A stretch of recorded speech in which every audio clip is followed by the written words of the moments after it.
ಎಲ್ಲ ಒಂದು SLC ವಿದ್ಯಾರ್ಥಿಗಳಿಗೆ ಇವತ್ತಿನ ಈ ಒಂದು ಡೇಗೆ ಸ್ವಾಗತ. ಇವತ್ತಿನ ಈ ನೋಟದಲ್ಲಿ ವಿಜ್ಞಾನ ವಿಷಯದ ನಿಮಗೆ ಬೋರ್ಡ್ ಅವರು 4 ಮಾದರಿ ಪ್ರಶ್ನೆ ಪತ್ರಿಕೆ ಬಿಟ್ಟಿದ್ದಾರೆ. ಆದ್ದರಿಂದ ಇವತ್ತಿನ ನೋಟದಲ್ಲಿ ಅವುಗಳಿಗೆ ಉತ್ತರಗಳನ್ನು ನೋಡ್ತಾ ಇದ್ದೀವಿ. ಇವು ಎಷ್ಟು ಇಂಪಾರ್ಟೆಂಟ್ ಅಂತಂದ್ರೆ ನೋಡಿ, ಈ ಮಾದರಿ ಪ್ರಶ್ನೆ ಪತ್ರಿಕೆ ಯಾವ ರೀತಿ ಇದೆಯಲ್ಲ, ಅದೇ ರೀತಿ ನಿಮಗೆ ನಾಳೆ ನಿಮ್ಮ ಎಕ್ಸಾಮ್ನ ಸೆಟ್ ಮಾಡ್ತಾರೆ, ಕ್ವಶ್ಚನ್ ಪೇಪರ್ನ ಸೆಟ್ ಮಾಡ್ತಾರೆ. ಆದ್ದರಿಂದ ಇಲ್ಲಿ ಯಾವ ಪಾಠಗಳ ಮೇಲೆ ಎಷ್ಟು ಮಾರ್ಕ್ಸಿಗೆ ಕೇಳಿದ್ದಾರೆ, ಸೊ ಯಾವ ರೀತಿ ಕ್ವಶ್ಚನ್ ಕೇಳಿದ್ದಾರೆ ನೋಡ್ಕೊಳ್ಳಿ. ಅದೇ ರೀತಿ ನಾಳೆ ನಿಮಗೆ ಅದೇ ಪಾಠದ ಮೇಲೆ ಅಷ್ಟೇ ಮಾರ್ಕ್ಸು ಮತ್ತು ಅದೇ ರೀತಿ ಕ್ವಶ್ಚನ್ ಕೇಳ್ತಾರೆ. ಅರ್ಥ ಆಯ್ತಾ? ಬನ್ನಿ ನೋಡ್ತಾ ಹೋಗೋಣ. ಅದಕ್ಕಿಂತ ಮುಂಚೆ ಹೊಸದಾಗಿ ವಿಡಿಯೋ ನೋಡ್ತಾ ಇದ್ದೀರಾ ಅಥವಾ ಚಾನಲ್ನ ಇನ್ನೂ ಕೂಡ ಯಾರು ಸಬ್ಸ್ಕ್ರೈಬ್ ಮಾಡ್ಕೊಂಡಿಲ್ಲ, ಮರ್ಯಾದೆ ಎಲ್ಲರೂ ಚಾನಲ್ನ ಸಬ್ಸ್ಕ್ರೈಬ್ ಮಾಡ್ಕೊಳ್ಳಿ. ಯಾಕಂದರೆ ನಾನು ಇದೇ ರೀತಿ ನಿಮಗೆ ಪ್ರತಿಯೊಂದು ಸಬ್ಜೆಕ್ಟ್ ನಾನು passing package, scoring package, fix questions, question papers ಎಲ್ಲವನ್ನ ಫ್ರೀಯಾಗಿ PDF ಕೊಡ್ತಾ ಇರ್ತೀನಿ. ಮತ್ತೆ ತಡ ಸಬ್ಸ್ಕ್ರೈಬ್ ಮಾಡಿಕೊಂಡು ಎಲ್ಲವನ್ನ ಯೂಸ್ ಮಾಡ್ಕೊಳ್ಳಿ. SLC ಒಂದೇ ಬಾರಿ ಇರೋದು. ಮತ್ತು ನಿಮ್ಮೆಲ್ಲ ಫ್ರೆಂಡ್ಸ್ಗೆ ಶೇರ್ ಮಾಡಿ. ನೀವು ಶೇರ್ ಮಾಡೋದ್ರಿಂದ ನಾನು ಇದೇ ರೀತಿ ನಿಮಗೆ ಪ್ರತಿಯೊಂದು ಸಬ್ಜೆಕ್ಟ್ ನಾನು ಇಂಪಾರ್ಟೆಂಟ್ ಆಗಿರ್ಬೋದು, ಫಿಕ್ಸ್ ಕ್ವಶನ್ ಎಲ್ಲ ಕೊಡ್ತಾ ಇರ್ತೀನಿ. ತಪ್ಪದೇ ಶೇರ್ ಮಾಡಿ. ಬನ್ನಿ ನೋಡ್ತಾ ಹೋಗೋಣ ಯಾವ ರೀತಿ ಅಂತ. ಈ ಒಂದು ವಿಡಿಯೋದಲ್ಲಿ ನಿಮಗೆ ಮಾದರಿ ಪ್ರಶ್ನೆ ಪತ್ರಿಕೆ 1ರ ಕೀ ಉತ್ತರ ನೋಡ್ತಾ ಇದ್ವಿ. ವೆರಿ ಇಂಪಾರ್ಟೆಂಟು ಏನೋ ಕ್ವಶನ್ ಪೇಪರು. ಇಲ್ಲಿ ಯಾವ ರೀತಿ ಕ್ವಶನ್ ತೆಗೆದಿದ್ದಾರೆ, ನಾಳೆ ಅದೇ ರೀತಿ ಕ್ವಶನ್ ಆದರೆ ನಿಮಗೆ ಎಕ್ಸಾಮಲ್ಲಿ ಸೆಟ್ ಮಾಡ್ತಾರೆ, ಆ್ಯನುವಲ್ ಎಕ್ಸಾಮಲ್ಲಿ ಅದೇ ರೀತಿ ಸೆಟ್ ಮಾಡ್ತಾರೆ. ಕ್ವಶನ್ ಯಾವ ರೀತಿ ಕೇಳ್ತಾರೆ, ಯಾವ ಚಾಪ್ಟರಿಂದ ಯಾವ ರೀತಿ ಕ್ವಶನ್ ಕೇಳ್ತಾರೆ ನೋಡ್ಕೊಳ್ಳಿ. ಅದೇ ರೀತಿ ಕ್ವಶನ್ ಕೇಳ್ತಾರೆ. ಕ್ವಶನ್ ಚೇಂಜ್ ಆದರೂ ಕೂಡ ಟೈಪ್ ಅದೇ ಇರ್ತದೆ. ಇದೊಂದೇ ಅಲ್ಲ, 4 ಮಾದರಿ ಪ್ರಶ್ನೆ ಪತ್ರಿಕೆ ಬಿಟ್ಟಿದ್ದಾರೆ. 4 ಮಾದರಿ ಪ್ರಶ್ನೆ ಪತ್ರಿಕೆ ಅಥವಾ ಮಾಡೆಲ್ ಪೇಪರು 4ನ ನೋಡ್ಕೊಳ್ಬೇಕು. ಇವತ್ತಿನ ವಿಡಿಯೋದಲ್ಲಿ ಒಂದಕ್ಕೆ ಆನ್ಸರ್ ಕೊಡ್ತಾ ಇದ್ದೀನಿ, ಇನ್ನು 3 ಕೂಡ ಹಾಕ್ತೀನಿ ಚಾನಲ್ಲಿ. ತಪ್ಪದೆ 4ನ ನೋಡ್ಕೊಳ್ಳಿ. ನೀವು 4ನ ನೋಡ್ಕೊಂಡ್ರೆ ಸಾಕು, ನಿಮಗೆ ಆರಾಮಾಗಿ ನೀವು ಯಾವ ರೀತಿ ಕ್ವಶನ್ ಬರ್ತಂತ ಸ್ಕೋರ್ ಮಾಡೋಕ್ಕೆ ತುಂಬ ಹೆಲ್ಪ್ ಆಗ್ತದೆ. ಬನ್ನಿಗೆ ನೋಡ್ತಾ ಹೋಗೋಣ ಯಾವ ರೀತಿ ಅಂತ. ಮೊದಲಾಗಿ ಪ್ರಶ್ನೆ ಪತ್ರಿಕೆ 1ರ ಕೀ ಉತ್ತರಗಳು. ಭಾಗ ಎ ಭೌತ ವಿಜ್ಞಾನದಲ್ಲಿ ಮಲ್ಟಿಪಲ್ ಚಾಯ್ಸ್ ಕ್ವಶನ್ಸು 2 ಇವೆ. ನಿಮ್ಮ ಎಕ್ಸಾಮ್ನಲ್ಲಿ ಸ್ವಲ್ಪ ಡಿಫ್ರೆಂಟಾಗಿ ಮಲ್ಟಿಪಲ್ನ ಕೇಳ್ತಾರೆ. ಭೌತ ವಿಜ್ಞಾನದಲ್ಲಿ 2 ಕೇಳ್ಬೋದು, ಕೆಲವೊಂದು ಸಲ 4 ಕೇಳ್ಬೋದು. ಇಲ್ಲಿ 4 ಕೇಳ್ಬೋದು, ಮತ್ತು ರಸಾಯನಶಾಸ್ತ್ರದಲ್ಲಿ 2 ಕೇಳ್ಬೋದು. ಈ ರೀತಿ ಸ್ವಲ್ಪ ವೇರಿಯೇಷನ್ ಆಗ್ತದೆ. ಇಲ್ಲಿ ನೋಡಿ ಮಲ್ಟಿಪಲ್ 2 ಕೊಟ್ಟಿದ್ದಾರೆ. ಮೊದಲಾಗಿ ಗೋಳಿಯ ದರ್ಪಣದ ಪ್ರತಿಫಲಿಸುವ ಮೇಲ್ಮೈನ ಕೇಂದ್ರ ಉತ್ತರ ಧ್ರುವ. ಇನ್ನು ಓಮ್ನ ನಿಯಮವು ಇವುಗಳ ನಡುವಿನ ಸಂಬಂಧವನ್ನು ಕೊಡುತ್ತದೆ. ಈ ರೀತಿ ಕ್ವಶನ್ ಕೇಳ್ತಾರೆ. ಯಾವುದೊಂದು ನಿಯಮ ಕೊಡ್ತಾರೆ, ಮಲ್ಟಿಪಲಲ್ಲಿ ಕೇಳ್ತಾರೆ. ಇದು ಬಂದ್ಬಿಟ್ಟು ವಿಭವಾಂತರ ಮತ್ತು ವಿದ್ಯುತ್ ಪ್ರವಾಹ ಅಂತ ಆನ್ಸರ್ ಆಗ್ತದೆ. ನೆಕ್ಸ್ಟು ಒಂದು ವಾಕ್ಯದಲ್ಲಿ ಅಂದರೆ 1 ಮಾರ್ಕ್ಸ್ ಕ್ವಶನ್ಸು 2 ಇರ್ತವೆ. ವಿದ್ಯುತ್ ಮಂಡಲದಲ್ಲಿ ಉಪಯೋಗಿಸುವ ರಿಯೋಸ್ಟಾಟ್, ಬದಲಾಯಿಸಬಹುದಾದ ರೋಧ ಚಿಹ್ನೆಯ ಚಿತ್ರವನ್ನು ಬರೆಯಿರಿ. ಫಿಕ್ಸ್ ಕೇಳ್ತಾರೆ. 1 ಮಾರ್ಕ್ಸಿಗೆ ಲಿಸ್ಟ್ ಕೊಟ್ಟಿದ್ದೆ ನಾನು ನಿಮಗೆ. ಪಾಸಿಂಗ್ ಪ್ಯಾಕೇಜು 50+ ಅಂಕ ಒಂದು ವಿಡಿಯೋ ಮಾಡಿದ್ದೀನಿ. ಸೊ 40+ ಅಂಕ ಅದರಲ್ಲಿ ಹೇಳಿದ್ದೀನಿ ನಿಮಗೆ ಯಾವೆಲ್ಲ ಬರ್ತಾವಂತ. ತಪ್ಪದೆ ನೋಡ್ಕೊಳ್ಳಿ. ಮತ್ತು ಡಯಾಗ್ರಾಮ್ ಮೇಲೆ ಕೂಡ ಹಾಕ್ತೀನಿ ನಿಮಗೆ ವಿಡಿಯೋನ. ಡಯಾಗ್ರಾಮ್ ಯಾವೆಲ್ಲ ಬರ್ತಾವಂತ ಹಾಕ್ತೀನಿ. ಸೊ ತಪ್ಪದೆ ವಿಡಿಯೋ ನೋಡ್ಕೊಳ್ಳಿ. ವಿದ್ಯುತ್ ಮಂಡಲದಲ್ಲಿ ಉಪಯೋಗಿಸುವ ರಿಯೋಸ್ಟಾಟ್ ನೋಡ್ಕೊಳ್ಳಿ ಯಾವ ರೀತಿ ಬರ್ತದೆ ಅಂತ. ಇನ್ನು ಕಾಂತೀಯ ಬಲರೇಖೆ ಯಾವ್ದಾರು 2 ಗುಣಲಕ್ಷಣ ಬರೀರಿ. ಯಾವ್ದಾರು 2ನ ಬರೀಬೇಕು. ಇಲ್ಲಿ 4 ನೋಡ್ಕೊಳ್ಳಿ, ಓದ್ಕೊಳ್ಳಿ. ನೆಕ್ಸ್ಟು ದೂರದೃಷ್ಟಿ ಎಂದರೇನು, ಈ ದೋಷ ಉಂಟಾಗಲು 2 ಕಾರಣಗಳು ತಿಳಿಸಿ. ಇಲ್ಲಿಂದ 2 ಮಾರ್ಕ್ಸಿಗೆ ಸ್ಟಾರ್ಟ್ ಆಗ್ತವೆ. ಅರ್ಥ ಆಯ್ತಾ? ಟೋಟಲಾಗಿ 2 ಅಂಕಗಳ 3 ಪ್ರಶ್ನೆ, ಟೋಟಲಾಗಿ 6 ಮಾರ್ಕ್ಸು. ನೋಡಿ, ಇಲ್ಲಿ ಯಾವ ವ್ಯಕ್ತಿಗೆ ದೂರದ ವಸ್ತುಗಳು ಸ್ಪಷ್ಟವಾಗಿ ಕಂಡು ಹತ್ತಿರದ ವಸ್ತುಗಳು ಸ್ಪಷ್ಟವಾಗಿ ಕಾಣದಿದ್ದರೆ ಆ ಕಣ್ಣಿನ ದೋಷವನ್ನು ದೂರದೃಷ್ಟಿ. ದೋಷ ಉಂಟಾಗಲು 2 ಕಾರಣಗಳು. ಒಂದು, ಕಣ್ಣಿನ ಗುಡ್ಡೆಯ ಗಾತ್ರ ಸಾಮಾನ್ಯ ಗಾತ್ರಕ್ಕಿಂತ ಹೆಚ್ಚಾಗುವುದರಿಂದ, ಮತ್ತು ಮಸೂರದ ವಕ್ರತೆ ಹೆಚ್ಚಾಗುವುದರಿಂದ. ಇನ್ನು ಕೆಳಗಿನ ಕೊಟ್ಟಿರುವ ಮಂಡಲ ಚಿತ್ರವನ್ನು ಗಮನಿಸಿ ಕೊಟ್ಟಿರುವ ಪ್ರಶ್ನೆಗಳು ಉತ್ತರಿಸಿ. ಸೊ ಇಲ್ಲಿ ಇದೆಲ್ಲ ಮಂಡಲ ಚಿತ್ರ. ಎಕ್ಸ್ ಮತ್ತು ವಾಯು ಬಿಂದುಗಳ ಸುತ್ತಲೂ ಉಂಟಾಗುವ ಕಾಂತಕ್ಷೇತ್ರದ ದಿಕ್ಕನ್ನು ತಿಳಿಸಿ, ಮತ್ತು ಕಾಂತದ ಕ್ಷೇತ್ರದ ದಿಕ್ಕನ್ನು ನಿರ್ಧರಿಸಲು ಸಹಾಯ ಮಾಡಿದ ನಿಯಮವನ್ನು ತಿಳಿಸಿ. ಈ ರೀತಿ ಕ್ವಶನ್ ಕೇಳ್ತಾರೆ ಎಕ್ಸಾಮ್ನಲ್ಲಿ. ಈ ರೀತಿ ಇಡೀ ಟೆಕ್ಸ್ಟ್ ಬುಕ್ನ ಸೈನ್ಸ್ ಬುಕ್ ಓದ್ಕೊಂಡು ನೀವೆಲ್ಲ ಹೋದ್ರೂ ಕೂಡ ನಿಮಗೆ ಕ್ವಶನ್ ಈ ರೀತಿ ಟ್ವಿಸ್ಟ್ ಮಾಡಿ ಕೇಳ್ತಾರೆ. ಆದ್ದರಿಂದ 4 ಮಾದರಿ ಪ್ರಶ್ನೆ ನೋಡ್ಕೊಳ್ಳಿ. ಮತ್ತು ಹೋದ ವರ್ಷದ ಕ್ವಶನ್ ಬರೋಕ್ಕಿದ್ದೀನಿ 2024ರದು, ಅದನ್ನು ಕೂಡ ನೋಡ್ಕೊಳ್ಳಿ. ಅರ್ಥ ಆಯ್ತಾ? ಉತ್ತರ ಇದೆ ನೋಡ್ಕೊಳ್ಳಿ ನೀವು. ಇನ್ನು ಗೃಹ ವಿದ್ಯುತ್ ಮಂಡಲದಲ್ಲಿ ವಿದ್ಯುತ್ ಉಪಕರಣಗಳನ್ನು ಸಮಾಂತರವಾಗಿ ಸಂಪರ್ಕಿಸುವುದು ಮತ್ತು ಉತ್ತಮ ಈ ಕ್ರಮಕ್ಕೆ 2 ಕಾರಣಗಳನ್ನು ನೀಡಿ. 2ನ ಬರಬೇಕು ನೋಡ್ಕೊಳ್ಳಿ. ಇನ್ನು 3 ಅಂಕಗಳ 3 ಪ್ರಶ್ನೆಗೆ ಟೋಟಲಾಗಿ 9 ಮಾರ್ಕ್ಸು. ಇಲ್ಲಿ ನೋಡಿ, ಇಲ್ಲಿ ಒಂದು ವಸ್ತುವಿನ ಪಿನ ವಸ್ತುದ 2Fನಲ್ಲಿ ಇರಿಸಿದಾಗ ಉಂಟಾಗುವ ಪ್ರತಿಬಿಂಬವನ್ನು ತೋರಿಸುವ ರೇಖಾಚಿತ್ರವನ್ನು ಬರೆಯಿರಿ. ಉಂಟಾದ ಪ್ರತಿಬಿಂಬದ ಸ್ಥಾನ ಮತ್ತು ಸ್ವಭಾವವನ್ನು ತಿಳಿಸಿ. ಫಿಕ್ಸ್ 1 ಕೇಳ್ತಾರೆ. ಈ ರೀತಿ ಅವೆಲ್ಲ ನೋಡ್ಕೊಳ್ಳಿ. ಟೆಕ್ಸ್ಟ್ ಬುಕ್ನಲ್ಲಿ ಫಿಕ್ಸ್ 1 ಕೇಳ್ತಾರೆ. ಇದೇ ರೀತಿ ಕ್ವಶನ್ ಕೇಳ್ತಾರೆ ನೋಡ್ಕೊಳ್ಳಿ. ಪ್ರತಿಬಿಂಬದ ಸ್ಥಾನಕ್ಕೆ ಕೂಡ ಮಾರ್ಕ್ಸ್ ಇರ್ತದೆ. ಅರ್ಥ ಆಯ್ತಾ? ಅದಕ್ಕೆ 1 ಮಾರ್ಕ್ಸ್ ಇರ್ತದೆ ನೋಡ್ಕೊಳ್ಳಿ. ಇನ್ನು ಬೆಳಕಿನ ವರ್ಣ ವಿಭಜನೆ ಎಂದರೇನು, ನಿಸರ್ಗದಲ್ಲಿ ಕಾಮನ ಬಿಲ್ಲಿನ ಉಂಟಾಗುವಿಕೆ ವಿವರಿಸಿ. ವೆರಿ ಇಂಪಾರ್ಟೆಂಟು ನೋಡ್ಕೊಳ್ಳಿ. ಆನ್ಸರ್ ಇದೆ. ಅಥವಾ ಕ್ವಶನ್ ಕೂಡ ಇರ್ತವೆ ನಿಮಗೆ, ಅಥವಾ ಕ್ವಶನ್ ಇರ್ತವೆ ನಿಮಗೆ. ಈಸಿಯಾಗಿ ಯಾವ್ದು ಬರ್ತದೆ ಅಂತ ಬರೀಬೋದು. ಟೆಂಡಾಲ್ ಪರಿಣಾಮ ಎಂದರೇನು, ಶುಭ್ರ ಆಕಾಶದ ಬಣ್ಣವು ನೀಲಿಯಾಗಿದೆ ಏಕೆ ವಿವರಿಸಿ. ಈ ರೀತಿ ಕ್ವಶನ್ ಕೇಳ್ತಾರೆ. ಅರ್ಥ ಆಯ್ತಾ? ಇನ್ನು ವಿದ್ಯುತ್ ಪ್ರವಾಹ ಇರುವ ವಾಹಕವನ್ನು ಕಾಂತಕ್ಷೇತ್ರದಲ್ಲಿ ಇರಿಸಿದಾಗ ಅದು ಯಾಂತ್ರಿಕ ಬಲವನ್ನು ಅನುಭವಿಸುತ್ತದೆ ಎಂದು ತೋರಿಸುವ ಒಂದು ಪ್ರಯೋಗವನ್ನು ಬರೀರಿ. ಈ ರೀತಿ ಯಾವುದಾದ್ರು ಪ್ರಯೋಗಗಳನ್ನ ಕೇಳ್ತಾರೆ. ಅರ್ಥ ಆಯ್ತಾ? ಪ್ರಯೋಗ ಕೇಳ್ತಾರೆ ನೋಡ್ಕೊಳ್ಳಿ. ಇನ್ನು 4 ಅಂಕಗಳ 2 ಪ್ರಶ್ನೆ, ಟೋಟಲಾಗಿ 8 ಮಾರ್ಕ್ಸು. ಬೆಳಕಿನ ವಕ್ರೀಭವನವನ್ನು ನಿಯಮವನ್ನು ತಿಳಿಸಿ. ಫಿಕ್ಸು ನಿಯಮ ಮೇಲೆ ನಿಮಗೆ 2-3 ಕ್ವಶನ್ ಕೇಳ್ತಾರೆ. ಅರ್ಥ ಆಯ್ತಾ? ಇನ್ನು ಬಿ ಕ್ವಶನ್ ನೋಡಿ, ಸೀಮೆಯಲ್ಲಿ ನಿಲ್ತಾ ಒಂದು ಕ್ವಶನ್ ಇದೆ, ಓದ್ಕೊಳ್ಳಿ ನೀವು. ವಿತ್ ಆನ್ಸರ್ ಇದೆ ನೋಡ್ಕೊಳ್ಳಿ. ಅಥವಾ ಕ್ವಶನ್ ಕೂಡ ಕೊಟ್ಟಿದ್ದಾರೆ ಇಲ್ಲಿ. ಬೆಳಕಿನ ಪ್ರತಿಫಲನದ ನಿಯಮಗಳು ವೆರಿ ಇಂಪಾರ್ಟೆಂಟು. ಸೊ AB ಅಂತ ಇವೆಲ್ಲ ಇವೆರಡೂ ಕೂಡಿಸ್ಬಿಟ್ಟು 4 ಮಾರ್ಕ್ಸು. ಎಗೆ 2 ಮಾರ್ಕ್ಸು, ಇನ್ನು ಬಿಗೆ 2 ಮಾರ್ಕ್ಸು. ಟೋಟಲಾಗಿ ನಿಮಗೆ 4 ಮಾರ್ಕ್ಸಿಗೆ ಚಾಯ್ಸ್ ಇರ್ತದೆ. ಅರ್ಥ ಆಯ್ತಾ? 3 ಮಾರ್ಕ್ಸಿಗೆ ಇರ್ತದೆ ಚಾಯ್ಸು, 4 ಮಾರ್ಕ್ಸಿಗೆ ಇರ್ತದೆ. ನೋಡಿ ಇಲ್ಲಿ ಯಾವತ್ತು ಬಿಡಿಸ್ಬೇಕಂತ. ಒಂದು 12ನೇ ಕ್ವಶನು ಇದೇ ರೀತಿ ಒಂದು ಲೆಕ್ಕವನ್ನು ಕೇಳ್ತಾರೆ, ಫಿಕ್ಸ್ ಕೇಳ್ತಾರೆ ಇದೇ ರೀತಿ.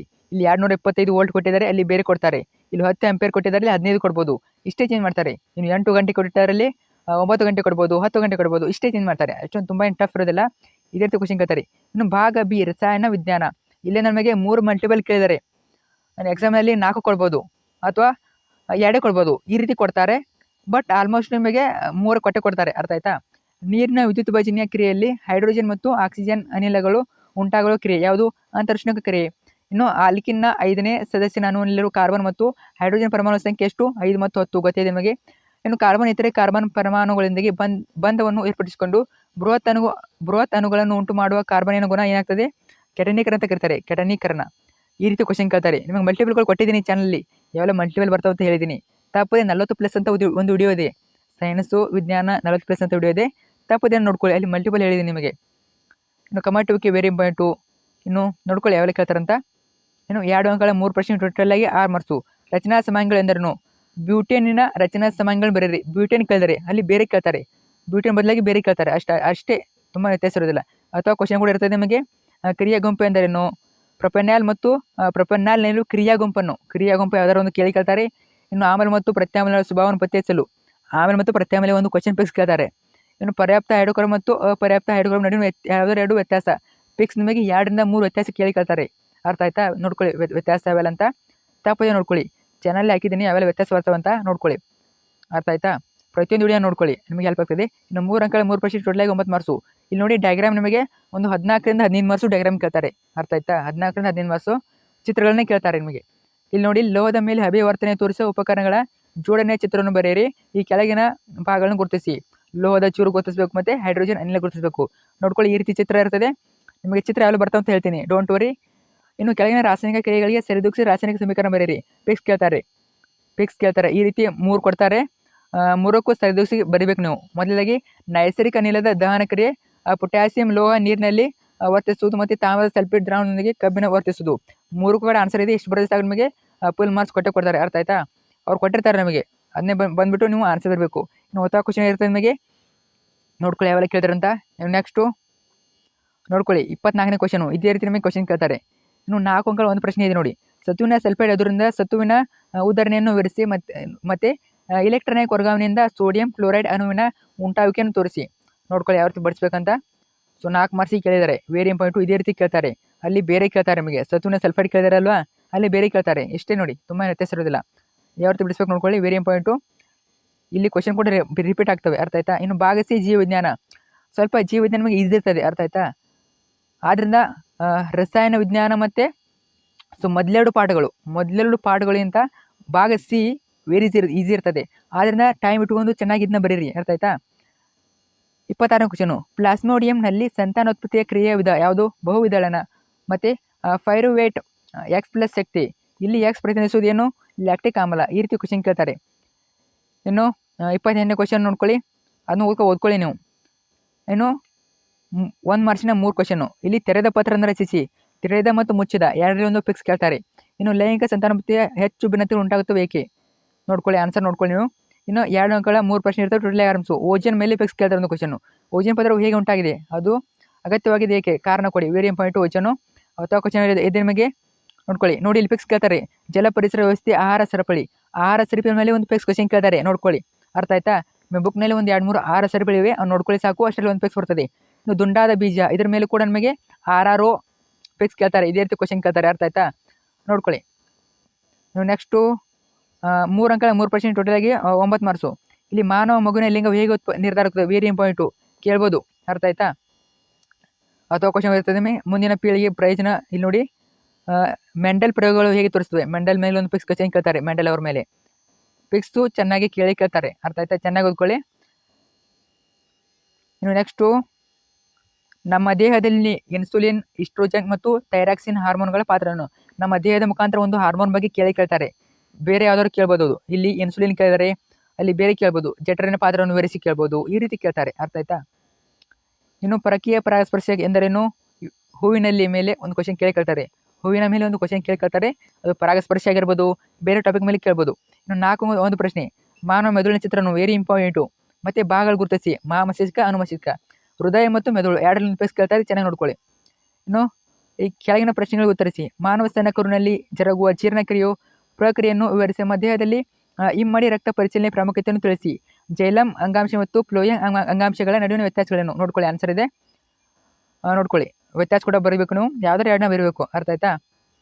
ಇನ್ನು ನಿಮ್ಮೆಲ್ಲ ಫ್ರೆಂಡ್ಸ್ಗೆ ಶೇರ್ ಮಾಡಿ. ಇಲ್ಲಿಗೆ ಇದು ಎಂಡ್ ಆಗ್ತದೆ. ಮುಂದೆ ಕಡೆ ನಮಗೆ 70+ ಅಂಕಗಳ ಸ್ಕೋರಿಂಗ್ ಪ್ಯಾಕೇಜು ಮತ್ತು ಪಾಸಿಂಗ್ ಪ್ಯಾಕೇಜು ಯಾವೆಲ್ಲ ಪಿಕ್ಸ್ ಬರ್ತವೆ ಅಂತ ಹಾಕ್ತೀನಿ. ಡೈಗ್ರಾಮ್ಗಳನ್ನು, ಚಿತ್ರಗಳನ್ನು ಟಾಪಲ್ಲಿ ಅವನ್ನೆಲ್ಲ ನೋಡ್ಕೊಳ್ಳಿ. ಸಬ್ಸ್ಕ್ರೈಬ್ ಮಾಡೋದು ಅಷ್ಟೇ ಇಂಪಾರ್ಟೆಂಟು. ಸಬ್ಸ್ಕ್ರೈಬ್ ಮಾಡಿದ್ರೆ ಮಾತ್ರ ನಿಮಗೆ ಎಲ್ಲ ವಿಡಿಯೋ ಸಿಗ್ತವೆ. ನಿಮ್ಮೆಲ್ಲ ಫ್ರೆಂಡ್ಸ್ ಶೇರ್ ಮಾಡಿ. So thank you so much. ಏನಾದರೂ ಡೌಟಲ್ಲಿ ತಪ್ಪದೆ ಕಮೆಂಟ್ ಮಾಡಿ.